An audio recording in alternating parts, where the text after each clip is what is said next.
Alright, if some of you don't know, there was an announcement by the Netflix Geek Twitter account that an official world premiere event of the first episode for Sonic Prime was to be held online on Roblox for the Sonic Speed Simulator game, which, while in the making of this video, is still up to check it out for anybody interested, for a possible limited time. And for someone like me, a desperate and pathetic sucker of a Sonic fan, I wanted to be there to view it for myself cause I made at least 2 videos talking about my interests in Sonic Prime. One of which was what I would have personally wanted in the show, and the second was mostly my speculations along with my own concepts I would have loved to have seen from the show, which I would say follows borderline under fanfiction territory. But it was fun coming up with my own conceptual theories. Anyways, afterwards, I went to create my own Roblox account for the first time ever, a day before the premiere, and played through in the Speed Simulator game for quite a while, which I found somewhat fun in. I did get a Prime Sonic and Rusty Rose character model from that event that I found kind of cool. Then, on the next day, I've decided to make a somewhat genuine reaction to the first episode premiere on Sonic Prime. While you're watching that, I'll also be giving some commentary of my collective thoughts and feelings on the show. Alright, it's Prime time. That was awful. Oh, and by the way, I'll try to show some snippet of footages from the episode only to give some context for this video, but I'll try to edit it in the best of my abilities to try and avoid copyright. So I hope you'll please enjoy, and now, let's get on to the video. Episode 1 of Sonic Prime, titled Shattered, starts off in the beautiful, iconic, and most overused location in the whole Sonic franchise, Green Hill. Sonic is running through said location while having an interior monologue to us, the audience, about his life, his friends, and some of his adventures. There we see flashback memories with Sonic and his pals, Amy, Tails, Knuckles, and Rouge included. We also come across a bunch of other well-known characters. Big the Cat, along with Lil Froggy too. And the ultimate life form himself, Shadow. We see Sonic racing up a mountain, heading inside a cave where he meets up with his friends while they all encounter the evil mad scientist himself, Dr. Evil Eggman Robotnik. There, Eggman is up to no good, taking this new gemstone called the Paradox Prism.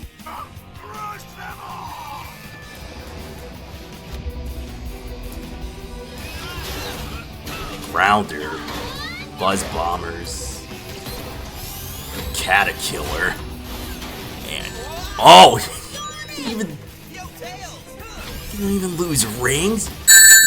Sonic and the gang tries to stop him, but everything goes awry when Sonic faces off against Eggman in his Egg Dragoon mech and recklessly shatters the Paradox Prism that causes a cataclysmic explosion, whisking Sonic into a strange mystical realm. All while his friends are left by the explosion, Eggman included, hoping they are all alright from that. Afterwards, the realm Sonic is in transported him into this new world. Sonic tries to get answers on the place he's at from these inhabitants' OCs, but they weirdly ignore him. Oh. Okay, I thought he was gonna fall down, like, that was shown from the trailer. Oh, Sonic Boom, yeah.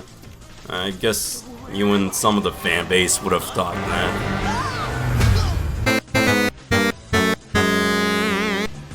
Oh, wow. Other, like, anthropomorphic inhabitants in this world. Sonic then reads some floating sign that looks kind of egg-shaped on where he's at, where he finds out the name of this place called New York City. There, Sonic stumbles upon a familiar face, Big the Cat and Froggy, only seemingly they're not who Sonic thinks they are. Their reunion is cut short when these robots that are also kind of egg-shaped intrude them.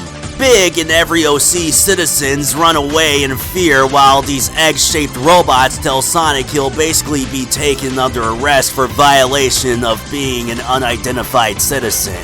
Sonic races off to try and lose them, but is having some trouble running off because for some strange reason his shoes are exerting and glowing some anomalous energy that's sort of hindering him from running. I do like the blurry particle effects here on Sonic. I mean, again, you know, blue blur. That's what I've stated in my previous video. It like makes sense. So, you know, live up to that title. Sonic eventually escapes the egg-shaped robots where he believes to be safe, till we cut to a scene where we see a security camera and some mysterious figure watching Sonic. We cut back to Sonic still wondering where he's at, till he's shocked when he comes across a familiar checkered patterned wall that's an arch-shaped opening doorway. Sonic then decides to run high up to a tall building to check for clarity's sake, but sadly realizes that the location he's in is Green Hill. We then cut to a flashback to Sonic with his friends facing off against Eggman and his robots, or Batniks if you're a Sonic fan, to show what happened before the whole Paradox Prism incident.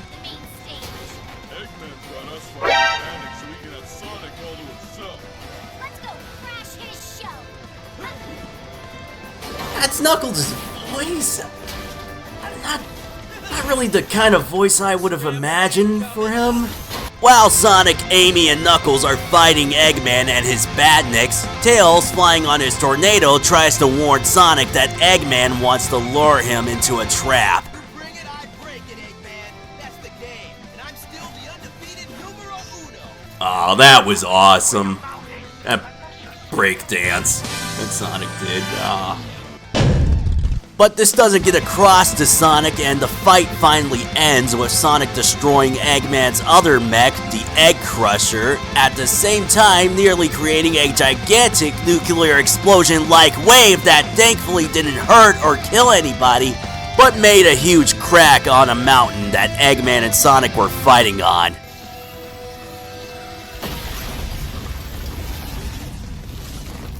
God, jeez! The f was that? It's then shown that Eggman wasn't even inside the Egg Crusher, and later revealed that it was a ploy to fool Sonic into helping Eggman get to the Paradox Prism more efficiently. Sonic is cheery that he assumes he won, but Tails flies back to his workshop where Sonic follows him back to. We get a nice little Easter egg to the passcode Sonic types down at Tails' workshop. That's a reference to the game Tails appeared in, Sonic 2. Tails is seen on his computer seemingly upset or possibly confused, but Sonic tries to cheer him up and apologize for upsetting him. Tails forgives Sonic and they make up. At the same time, Tails tries to figure out, as mentioned before, why Eggman tricked Sonic if he wasn't inside his mech suit, and wondering if there was something more that they were missing. It's here where we are properly introduced to the jewel thief slash spy herself, Rouge, who came to confirm Tails' suspicion. She tells Sonic and Tails about a legend of, as previously mentioned, a gemstone called the Paradox Prism that holds untold powers buried deep in the bedrocks of Green Hill. And that Eggman is probably going to use that power against Sonic and his friends, so they have to arrive there fast before he does. Meanwhile, we actually see Eggman found the Paradox Prism. We flash back to the now where Sonic falls from a tremendous height that strangely didn't kill him and walks it off like it's nothing, but I guess that's nothing new for this franchise before.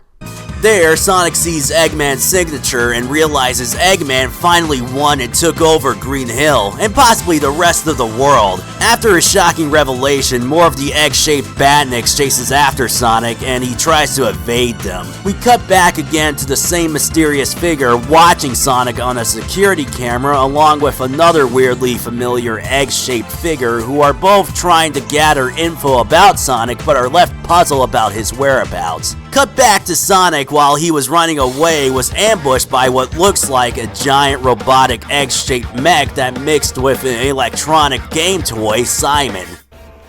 Hey, finally! I don't know what you did, and I don't know how you did it, but I'm gonna kick your robot! Robot. Aw. Robotnik. Aw, I could have said that. Ooh. Yeah, that's gotta be Baby Eggman. Like from the trailer and the concept art from Patrick Holland that I remember. Sonic faces the giant mech and beats it, and assumes that the person inside the mech was Eggman, but is shocked to find it was just a baby. Oh hey, he's doing the Psyloop thing from Sonic Frontiers. I haven't played Sonic Frontiers. I don't have the game. Sonic then decides to run off to find out more info he can about New York City.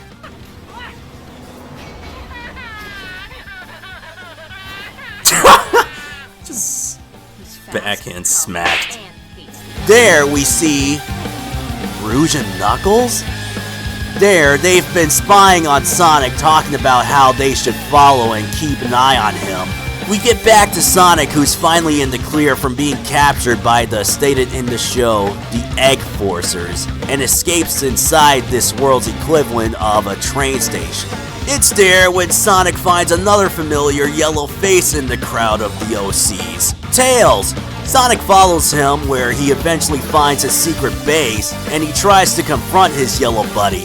It's here we find out that Tails is seemingly not himself, cause he lashes out and attacks Sonic, and revealed his real name isn't Tails, but Nine. Tails? The names.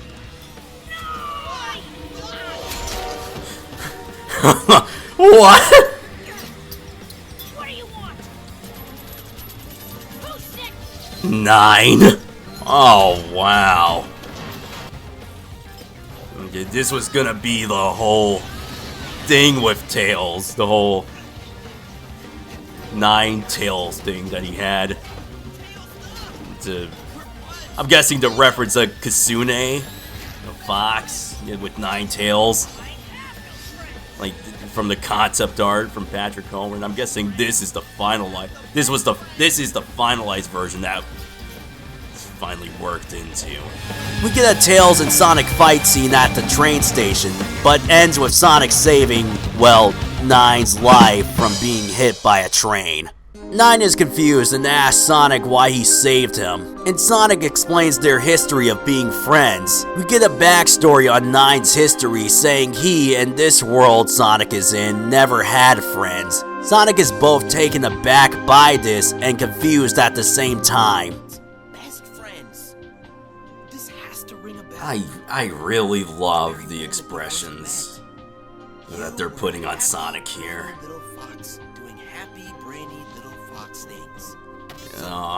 Supposed to emulate the 16-bit games. I ran by, and they lost interest in being jerks. The backstory, yeah, just like it was shown from Sonic Origins. That's not how it happened. And you weren't there. Another game I did not buy. You have the coolest plane. I do? It's called the Tornado. I think I remember it was actually like supposed to be Sonic's plane, the Tornado. We get a heartwarming bonding moment between Sonic and Nine, and they become pals. Afterwards, Sonic's shoes start glowing and acting up again, and Nine sends him back to his secret base to help him with his unordinary dilemma.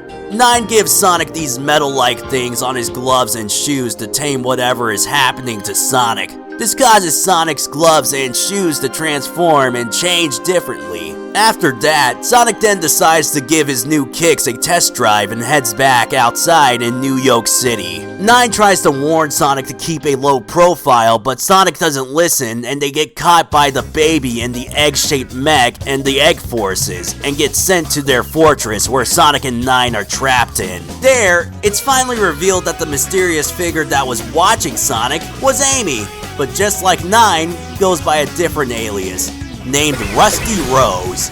Negative. My identification is Rusty Rose. You're a robot. No, mechanic developed. Survival and adaptation, as you will soon learn.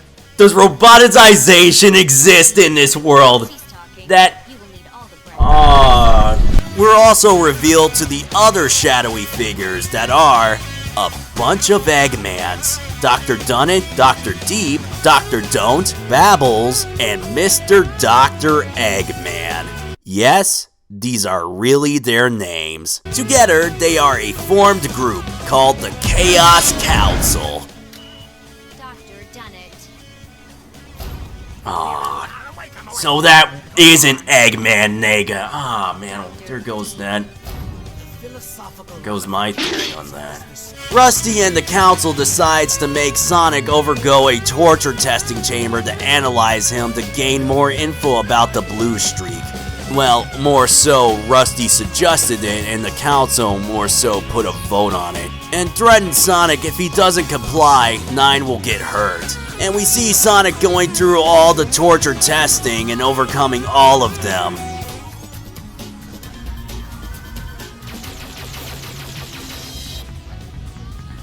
Aww, he did the Sonic movie thing.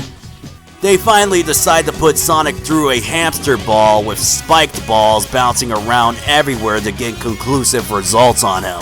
While all of this is happening, Sonic tries to reason with Amy and ask why she is doing these terrible things to him, and that she would never act so heartless, which Amy responds to Sonic saying Birdie would disagree, and we see a pink flicky inside her robotic chest? The egg forces hurt 9 after he showed concern for Sonic. This angers Sonic and he runs all around the hamster ball and creates something sort of powerful that I couldn't explain it if I tried. While Sonic created this unknown source of power around him, he hears a mysterious voice echoing his name.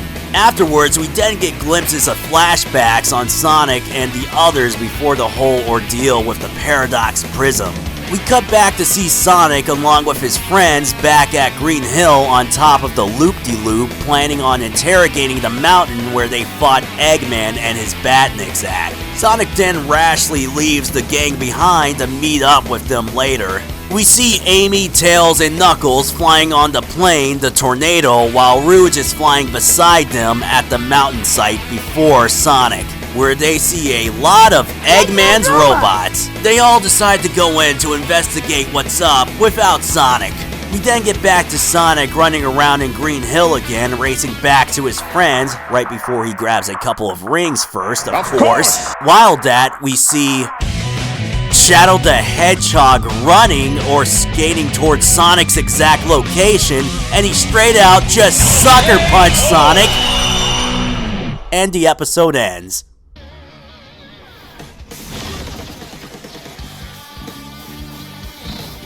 Oh, Shadow. Oh, that looks awesome. Ah. I like it cut, G.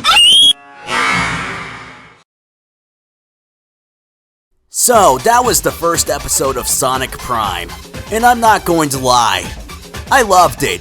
What I've watched seemed to showcase everything I wanted in Sonic Prime. Some awesome fighting choreography, an entertaining or at least decent story, and seemingly utilizing Sonic and the rest of the well-known characters, Amy, Tails, Knuckles, and with the addition of Rouge on their side coming in with a complete redesigned suit, which looks like a combination of her Sonic Heroes outfit and her Elite Agent outfit from Sonic Forces Speed Battle, the spin-off mobile game based on Sonic Forces. Here, Sonic's friends are doing stuff, not sitting in the sideline or acting useless and needing Sonic to take care of them because Sega have no fucking idea what to do with them. No, they feel important and things are happening like there are stakes. We also see a lot of Eggman's robots, or Batniks, like Caterkiller, Grounders, and Buzz Bombers. Heck, we also see Orbot and Cubot in the fray too. We also got to see Tails' Tornado and Eggman's Egg Dragoon. That is just so awesome. Oh, and that is not just all. We also get some of the multiverse stuff. We were introduced to a new world that Sonic placed himself into, thanks to his brash actions when shattering this new gemstone called the Paradox Prism. Yeah, I'll also talk about that and Sonic himself later. Anyways, the world we saw Sonic in looks so nice. I was at first wondering if this world was originally either supposed to be Chemical Plant from Sonic 2 or Stardust Speedway from Sonic CD. But nope, it's just called New York City, which hilarious pun there and would actually sound like a level fitting for a new Sonic game. Either way, it does look nice and does give a little more of that sort of Sonic aesthetic to me. And that's not the only Sonic aesthetic thing. We also get to basically see Sonic Citizens or OCs in this world. That's also so awesome. It's giving some life and possible death in this show that could be explored later, which does make me curious to wonder if this show's world is supposed to be, well, Sonic's world, like Mobius from Sonic SatAM, or if it's a different dimension like in Sonic X, or if it's all connected like it was officially stated on the Tales 2 video web series from the Sonic YouTube channel. Guess we'll have to wait and see.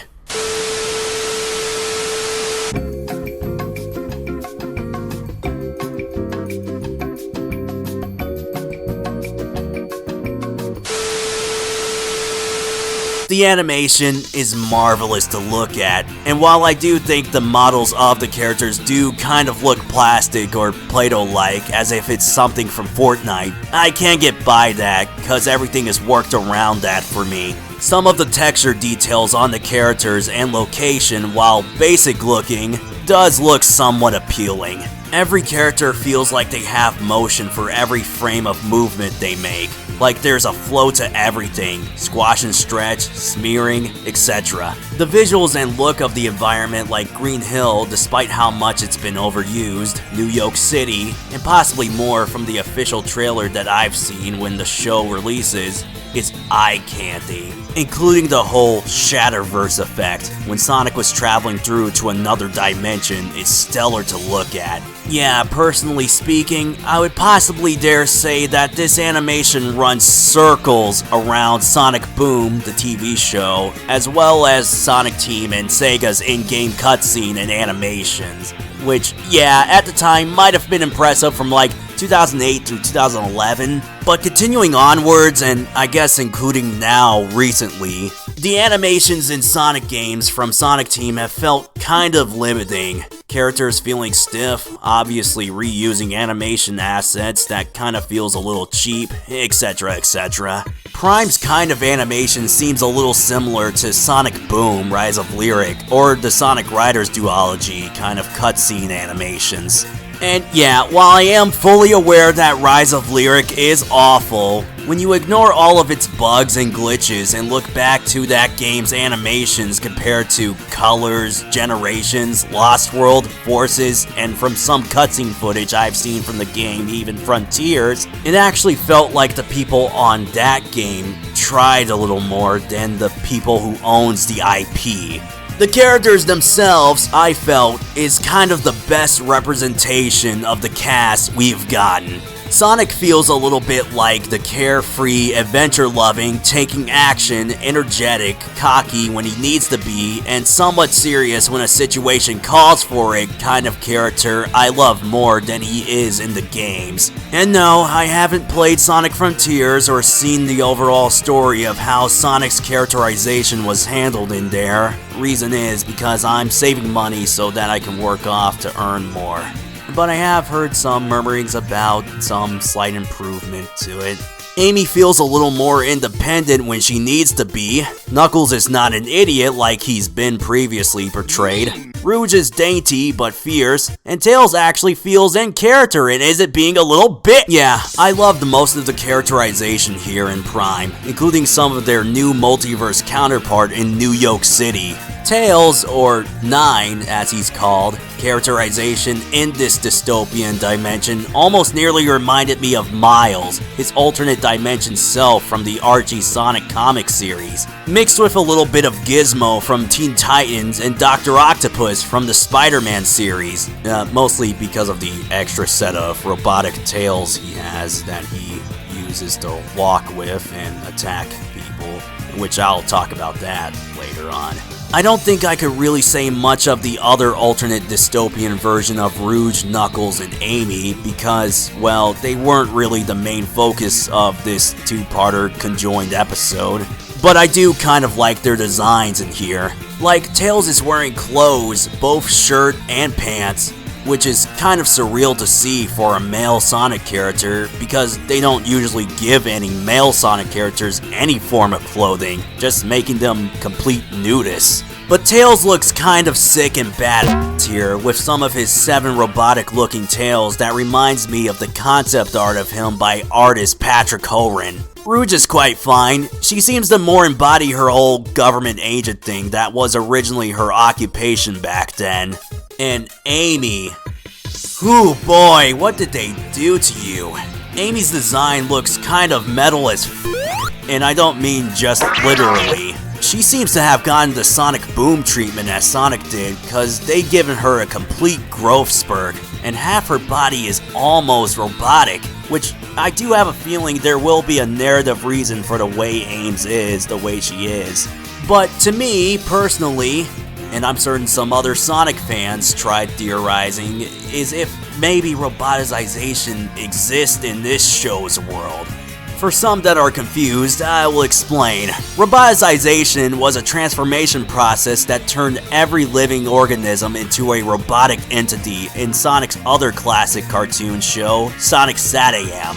And oh boy, that would be so cool if that was worked into this series, and to see how it would be implemented. And my boy Knuckles looks like he's cosplaying for an FPS war-like character, as if he's in Call of Duty or something, wearing a toque hat and some sort of utility belt along with some brass knuckles with spikes. Oh, and his scar too. When I saw that X scar on Knuckles' forehead, it sort of reminded me of the X scar on the chin of the character Kevin 11 from the Ben 10 franchise, made by the same people writing Sonic Prime, Man of Action. And to me, that just adds to making Knux look more badass. And that's not the only thing that's badass. From a seemingly badass Resistance Alliance, which looks like it will make Sonic Forces weep, to other alternate versions of Eggman, Sonic's new shoes to every dimension he visits, robots that, hey, wait a minute, are those supposed to be the Egg Robos or the Hard-Boiled Heavies in this show? And a giant raptor-sized Flicky? You know what? Sonic Prime is possibly shaping up to be what I was looking for in a show based on Sonic, like what I've stated in my 2 previous videos on it. Check those out if anybody is interested. But yeah, some of the things I've talked about, and specifically my second video on Prime, might have poorly aged or at best gotten 50 or 60% of being right. Like some of my voice cast predictions. Oh yeah, I would also like to talk about the voice cast themselves. The voices for these iterations of the characters are awesome, and I f***ing predicted all of their roles on the money! Well, okay, maybe not all. Devin Mack is the new voice for Sonic, and he does a really good job at capturing Sonic's finesse. He also voices Orbot and Cubot too. One guy is doing all of their voices. Ashley Ball, I think, perfectly fit Tails' role immensely. But I got to say, whenever I'm listening to her speak as Tails, all I hear is more of her Rainbow Dash voice, a role she is most notable for. No, but he also hasn't let us down when it really counts. You know Sonic. He'll catch up at some point. Time to take out the adorable trash. Yeah! Shannon Chan Kent as Amy makes her sound caring and nurturing. She really puts a nice style in her voice. And Kazumi Evans as Rouge sounds nicely fitting to me, supposedly making Rouge sound more of a femme fatale than she already is kind of voice. I haven't heard much of Ian Hanlon as Shadow, or Big, which, by the way, I originally thought almost sounded like Gary Chalk, who voiced in Sonic's 2 other classic cartoon series, like Grounder in The Adventures of Sonic the Hedgehog, and Robotnik in Sonic Undergrounds when I first heard his voice. No problem, Sonic. I give it a thumb and 2 fingers. No, 3 thumbs and 4 fingers. I call it Sonic Tonic. But just to make sure it works, I need a guinea pig. I mean, a volunteer to try it out. But nope, it was all just Ian. Yeah, go figure. But from the few snippets I did see in this episode, I think he's going to sound the coolest in this series. I think everyone did a perfect job in voicing these characters. Well, almost everyone. Yeah, I'm sort of mixed on my boy Knuckles' voice, cause strangely enough, he has two voice actors portraying him in this show, Adam Narada and Vincent Tong. Adam's Knuckles in this supposedly main universe of Sonic's world sounds way too gruff to me, like making Knuckles trying way too hard to sound tough. It's similarly how I felt about Knuckles' video game voice actor David B. Mitchell. Again, as I mentioned, trying way too hard to sound tough, like... Nothing flusters me, Sonic. Except when you're late. Eggman's got us fighting the bandits so he can have Sonic all to himself. Grr, I'm Knuckles the Muscles, and I got balls! Knock knock is Knuckles. To me, it doesn't sound fitting for Knuckles. It makes him sound dumb. Like it sounds more fitting for a character like Storm. Hey, boss! We've got some major trouble! I hope you're ready for this! But in comparison to Vincent's Knuckles... I don't know, Rebel. What if we follow him right into the hands of the Chaos Council? Feels like a trap. The Blue Streak has a friend? This sounds more fitting for how I would have imagined Knuckles to sound like. Sometimes laid back, calm, and collective, like he was back in the Adventure duology and Heroes, mostly by the work of Scott Dreyer. No offense to Dave or Adam, I know they were just doing the job that they were given. It's just, again, my personal preference. And I do feel like if I watch more of Prime, maybe I'll think differently, but who knows. Good job and good luck to everyone voicing these iconic characters. Another thing I would like to maybe clear up would be my Zonic predictions was possibly not true if you watched my other video on Prime. If anyone watching don't know who Zonic is, I'll give you a basic summary about him. Zonic is a character from the Sonic Archie comic series who was an alternate dimension version of Sonic who was basically a cop, or Zone Cop as he was called, in his own world called the No Zone. A world where if anybody from any other dimension visited will be standing in a 90-degree horizontal position. In that world, it's Zonic's job to help maintain order of every different version of Sonic's dimension.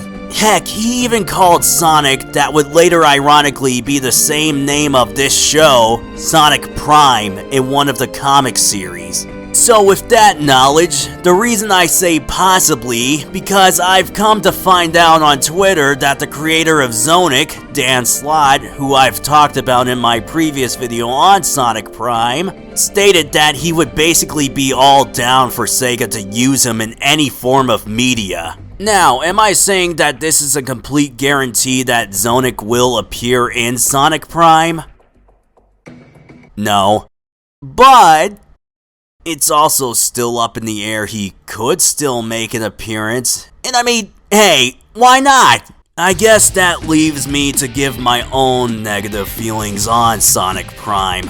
While the animation and visuals I think look nice, the whole premise sort of confirms my previous statement that Prime will possibly be this generic multiverse show and was only made just for the sole fact for Sega to just follow a trend cause it's popular and not being their own unique self of their own merits. Which is something they've been kind of criticized before with the Sonic franchise, but they still seem to do anyways. Like, come on, Sega! You're advertising this show as a multiverse adventure, and I don't know why not utilize more of the contradicting alternate versions of those characters like what I've talked about in my previous videos on Sonic Prime. Like seeing maybe every version of the DiC animated Sonic universe. Sonic Man, who was at first just a guy that only cosplayed and impersonated as Sonic, but then became his own character in the Archie Sonic universe. OVA, Sonic X. Heck, you know what? Despite how infamous the game was, I also wouldn't mind seeing Boom Sonic in Prime too. That is more of Big Red Button's version of Sonic Boom, Sega, not yours and Oito's Productions, the people that worked on the show, version of Boom, where it's mostly self-deprecating and damage control of your own incompetence with... Wow, isn't this funny of how much we Sega people f***ed up this franchise? Again? Laugh at us at how stupid and incompetent we are with mismanaging this series. LOL! What about Blaze? Yeah, remember her? Isn't she supposed to be an alternate dimension version of Sonic in her own world? No, instead it's just going to be meet the same characters, just dressed and color-coded differently. Not really a great seller, is all I'm saying. But despite all of that, I'm kind of still looking forward to Sonic Prime and what it will offer, and hope it will be at least an entertaining show with an incredible world and interesting characters to build off from. If there are some other negatives that I have about this, would be the trailer's music, of what I would guess to be the new theme song.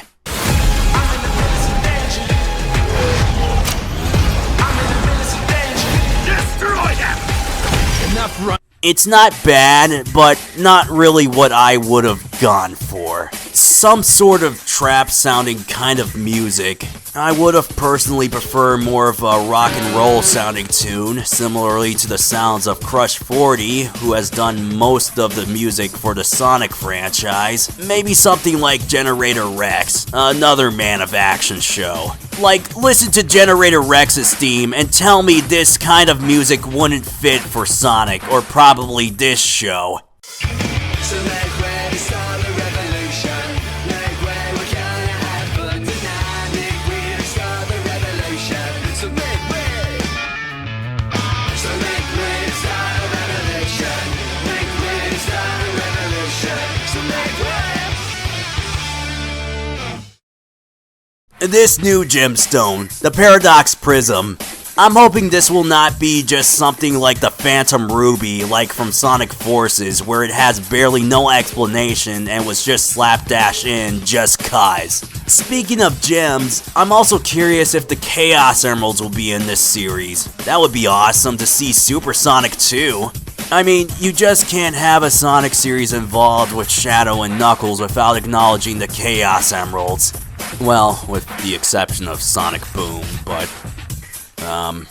Amy, Maya's going to help us with the crystals, but we need the generator up and running. We're on it! Me too! You're weak. You know what makes you weak? Your loyalty to your pathetic friends. Yeah, we already know how that turned out. Oh yeah, which, on the topic of Knuckles, that I sort of forgot. Why is he here with Sonic and the crew, and not guarding the Master Emerald, his sworn duty that was given to him that was established in other Sonic media? Does the Master Emerald exist in this show? I do hope this show, or the creators of the show, can explain this later on. The pixel art animation in a bit of the show trying to represent the 16-bit Sega Genesis style is not the best, but definitely not the worst. If they wanted to be completely accurate to the Genesis 16-bit arcade style, why not just get the people who worked on the Sonic Mania pixel art animation? Just my preference. The last negative thing I'm a little more concerned about is Sonic himself, and somewhat the plot synopsis about him and his quote, brash actions. Kind of reminding me of the plot from Sonic Lost World. And if anybody, or Sonic fans watching this video, knows anything about Sonic Lost World, you would know that the game's story and Sonic's characterization wasn't the greatest. With Sonic coming off as more of a tool when he makes a mistake of his f***ups, and when he's confronted on it, he deflects those criticisms and acts like a complete dickhead and loves to make more unfunny wisecracks. I think you're itching because you need a bath. Clean out your stinker. One word of helpful advice: diet and exercise. I'm funny. Your time is almost over, rash hedgehog. I shall prepare for you a lesson in respect. A painful lesson. Oh, someone's gonna get taken to school, all right. Yeah, well, teaming up with you feels like the end of the world, Eggman. I'm gonna want to take a long shower by the time we're done.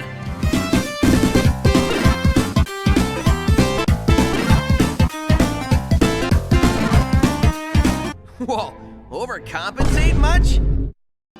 It's so funny. It's such a good joke. No, it's not. That wasn't funny. Please, please never speak to me again. Whew, that was cool. Pun entirely intended. And tried to give some false illusion that he learned anything, but really fucking didn't. The same with Tails too. I'm hoping this show actually makes his quote-unquote self-discovery and redemption actually feel like a self-discovery and redemption that's earned. Well, those are my overall thoughts on everything that was revealed on Sonic Prime. I'll be saving the rest of my thoughts later on when the first season wraps up. This will be my last video talking about Sonic Prime, and I'll possibly make a whole in-depth video about my feelings or thoughts on it in the possible near future. Anyways, thank you all for watching this video, and if you want to share with me your own thoughts or feelings on Sonic Prime, comment down below. And with that, I'll end off this video similarly to Eruption Fang. The moral of this video is, Rouge's cleavage size really brings a lot out of people.